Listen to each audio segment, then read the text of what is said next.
1,00,000 মানুষের মধ্যে 50,000 মানুষ এই কাজ পায় না, কাজ ছাড়া। ঠিক আছে, আমার ভিডিওতে একটা ভাই কমেন্ট করছে যে ভাই বর্তমান সৌদি আরবে 1,00,000 মানুষের মধ্যে 50,000 মানুষ কাজ পায় না। ঠিক আছে, কাজ ছাড়া নানান জায়গার মধ্যে ঘুরে বেড়াচ্ছে। ভাই আমি আপনার কথাতে একমত, আমি আপনার কথা মানছি। 1,00,000 মানুষের মধ্যে 50,000 না, 1,00,000 মানুষের মধ্যে বর্তমানে 80,000 মানুষে কাজ পায় না।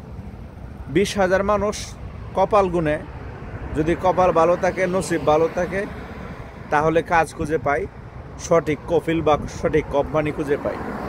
ঠিক আছে, আর তাছাড়া বাকি 80,000 মানুষই এরকম অবস্থা, এরকম সিচুয়েশনের মধ্যে আছে। তো সেটা কিসের জন্য আছে? সেটা দোষ কিন্তু আমাদের দোষের কারণেই কিন্তু আমরা কাজ ছাড়া, এই যে 80,000 মানুষ কাজ পায় না, কি জন্য পায় না? বর্তমানে সৌদি আরবে 1,00,000 মানুষের মধ্যে 80,000 মানুষই অবৈধ, 80,000 মানুষই অবৈধ আছে। ঠিক আছে, সেটা আমার কথা না, সৌদি আরবে যারা থাকে, যারা আছে, তারা কম বেশি এই বিষয়ে খুব ভালো করে জানে। ঠিক আছে, বর্তমানে সৌদি আরবে 1,00,000 মানুষের মধ্যে 80,000 মানুষই অবৈধ আছে। অবৈধ থাকার কারণে ওরা কাজ পায় না, আর কম বেশি এটা আপনারা সবাই জানেন। অবৈধরা যারা আছে সৌদি আরবে, তারা এত সহজে সচরাচর কাজ খুঁজে পায় না।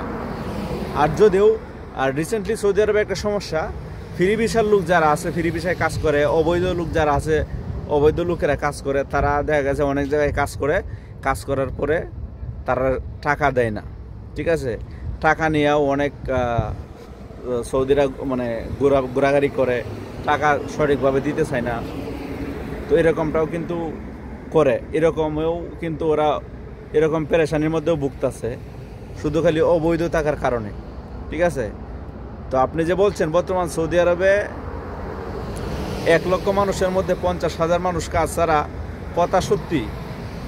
আমি বলি 50,000 না, 1,00,000-র মধ্যে 80,000-ই কাজ ছাড়া।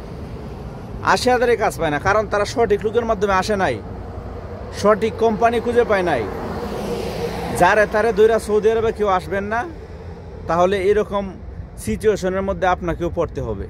ঠিক আছে, এরকম অবস্থার মধ্যে আপনাকেও পড়তে হতে পারে। সো সঠিক লোকের মাধ্যমে আসবেন, ইনশাল্লাহ কাজ খুঁজে পাবেন। ঠিক আছে, কাজ খুঁজে পাবেন, কোনো সমস্যা নাই। আর সৌদি আরবের অবস্থা যদি এতটাই খারাপ হইতো, তাহলে এখনো পর্যন্ত বাংলাদেশ থেকে প্রতিদিন ফ্লাইট নামতেছে সৌদি আরবের মাটিতে, প্রতিদিন বাংলাদেশ থেকে লোক ঢুকতেছে সৌদি আরবের মাটিতে। কেন? আপনারা যদি সবাই জানেন যে সৌদি আরবের অবস্থা এতটাই খারাপ, এতটাই ভয়াবহ, তাহলে বাংলাদেশ থেকে প্রতিদিন কেন লোক আসে বাংলাদেশ থেকে প্রতিদিন? ঠিক আছে, তো শুধু মানুষকে বিভ্রান্তির মধ্যে ফেলবেন না, আগে নিজে সচেতন হন, নিজে ঠিক হন, সঠিক লোকের মাধ্যমে বিদেশ আসেন, ইনশাল্লাহ কাজ খুঁজে পাইবেন। আর সঠিক লোক ছাড়া যারা তারা দূরে বিদেশ আসবেন, পেরেশানি বুক করতে হবেই। ঠিক আছে, আর বিশেষ করে বাংলাদেশের কিছু গোট মাদার বোর্ডেন আছে, ওইগুলোর জন্য মানে হাজারো মায়ের সন্তান এই প্রবাসের মাটিতে অনেক দুর্ভিক্ষের মধ্যে আছে, অনেক কষ্ট করতেছে, অনেক, যেটা বলার মতো কোনো ভাষা নাই। ঠিক আছে, আল্লাহ সবার হেদায়েত করুক, দোয়া করি। ধন্যবাদ, ভালো থাকবেন, আল্লাহ হাফেজ।